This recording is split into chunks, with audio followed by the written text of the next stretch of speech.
नमस्कार, सुप्रभात। 29 मई 2025 का दिन आपके लिए मंगलमय हो, ये दिन आपके लिए शुभ हो, ऐसी मेरी कामना है। 29 मई 2025 को शुभ मुहूर्त कब है, निकिष्ट काल कब है, निकिष्ट काल में राहु काल का क्या समय है, दिशाशूल किस दिशा में है और इसका क्या निवारण है, ये सारी बातें इस वीडियो के माध्यम से आप तक पहुंचा रहा हूं। वीडियो में शुरू से आखिरी तक बने रहें, हो सकता है ये वीडियो आपके आज के दिन को मंगलमय बना दे। 29 मई 2025 को गुरुवार का दिन है और ज्येष्ठ माह के शुक्ल पक्ष की तृतीया तिथि भी है। तृतीया तिथि 11:18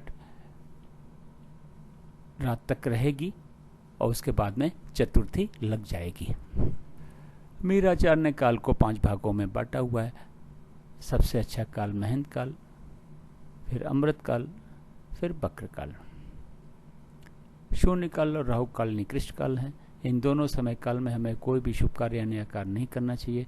यदि हमने कोई भी शुभ कार्य यानी कार्य इन दोनों समय काल में किया तो उसके सफल होने की संभावनाएं शून्य के बराबर रहती हैं। आज के दिन महंत काल और अमृत काल में वैसे तो कोई भी शुभ कार्य यानी कार्य आप कभी भी कर सकते हैं, लेकिन बेहतर रिजल्ट पाने के लिए युवा और प्रौढ़ के समय कुछ चुनेंगे तो अच्छा रहेगा। कहा यह जाता है कि युवा और प्रौढ़ के समय में अगर आपने कोई भी शुभ कार्य यानी कार्य महंत काल और अमृत काल में किया तो उसके सफल होने की संभावनाएं 100% रहती हैं। कार्य निर्विघ्न पूर्ण होता है, कार्य शीघ्र पूर्ण होता है। वक्र काल में कहा यह जाता है कि यदि आपने कोई भी शुभ कार्य यानी कार्य शुरू किया है तो कार्य पूरा हो जाता है, लेकिन बहुत ही ज़्यादा दिक्कतों और परेशानियों के बाद में। तो कोशिश करें कि वक्र काल में भी कोई शुभ कार्य यानी कार्य न करना पड़े तो बेहतर है। अगर किसी वजह से करना भी पड़ता है तो युवा और प्रौढ़ के समय को चुनेंगे तो ठीक रहेगा। मतलब ठीक नहीं रहेगा, कुल मिला के थोड़ी युवा और प्रौढ़ के समय को चुनेंगे तो थोड़ी दिक्कत कम हो सकती है, लेकिन ये मान के चलिएगा कि इसमें भी दिक्कतें हजार आएंगी। राहु काल फ्लोटिंग काल है, ये महंत काल, अमृत काल, वक्र काल और शून्य काल में पड़ सकता है। राहु काल यदि महंत काल, अमृत काल, वक्र काल में पड़ता है तो उस समय हमें कोई भी शुभ कार्य नया कार्य नहीं करना चाहिए। उससे पहले यदि हमने कोई भी शुभ कार्य नया कार्य शुरू कर दिया तो कोई दिक्कत नहीं है, और कार्य राहु काल के बीच में कहीं जाके समाप्त होता है तभी कोई दिक्कत नहीं है। आज के दिन राहु काल के हिस्से में आज के दिन महंत काल के हिस्से में कोई समय नहीं है। अमृत काल सवेरे 6 बजे से शुरू होकर 7:36 सुबेरे तक है। फिर 10 बजे सुबेरे से शुरू होकर 11:36 सुबेरे तक है। फिर 4:24 शाम से शुरू होकर शाम को 6 बजे तक है। फिर शाम को रात को 9:12 से शुरू होकर 11:36 रात तक है। फिर रात के 2 बजे से शुरू होकर 4:24 सुबेरे तक है।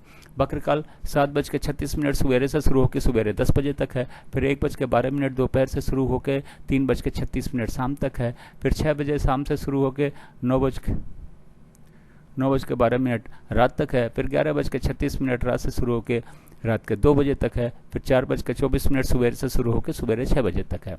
शून्य काल 11:36 सुबेरे से शुरू होकर 1:12 दोपहर तक है। फिर 3:36 शाम से शुरू होकर शाम को 4:24 तक है। आज के दिन राहु काल 1:30 बजे दोपहर से शाम को 3 बजे तक है। ये रहा 24 घंटे का समय के हिसाब से वितरण और विवरण। इस चार्ट को या तो नोट कर लें या तो डाउनलोड कर लें और आज के दिन के सारे शुभ कार्य, सारे नए कार्य इस चार्ट के अनुसार करें। कार्यों को सफल बनावें और अपने दिन को सफल बनावें। अब बात करते हैं कि इस चार्ट का उपयोग आप कहाँ कहाँ और कैसे कर सकते हैं। गृह प्रवेश, मुंडन, कोई नई कथा, नई हवन, नई पूजा, नामकरण का शुभ मुहूर्त जानना हो तो चार्ट का उपयोग करें। गाड़ी खरीदने जाना है, लड़की देखने जाना है, किसी से मिलने जाना है, ज़मीन खरीदने जाना है, किसी यात्रा पे जाना है, फ्लैट खरीदने जाना है, इंटरव्यू के लिए जाना है, किस एडमिशन के लिए जाना है, एग्ज़ाम के लिए जाना है, तो घर से निकलने का शुभ मुहूर्त चार्ट में देखें और उस शुभ मुहूर्त में ही घर से इन कार्यों के लिए निकलें। किसी बिजनेस मीटिंग या बिजनेस नेगोशिएशन के लिए जाना है तो घर से या फिर ऑफिस से निकलने का शुभ मुहूर्त चार्ट में देखें। उस शुभ मुहूर्त में ही इन कार्यों के लिए ऑफिस या घर से निकलें। अब बात करते हैं दिशाशूल की। गुरुवार का दिन है, दक्षिण और दक्षिण पूर्व की दिशा में दिशाशूल है। घर से दही खाने के बाद निकलें, लेकिन दिन होता है 24 घंटे का, सुबह 6 बजे से लेकर अगले दिन 6 बजे तक। इस 24 घंटे में कहीं जाके यदि आप वापस आ जाते हैं तो दिशाशूल का कोई दोष नहीं होता, लेकिन किसी वजह से रुकना पड़ता है तो दही खा के तो घर से जाएंगे ही, लेकिन पीछे दिए गए चार्ट का उपयोग करें। यात्रा का शुभ मुहूर्त देखें, उस शुभ मुहूर्त में घर से यात्रा पे निकलें, अपनी यात्रा को सफल बनाएं, दिशाशूल के दोष को भी समाप्त करें।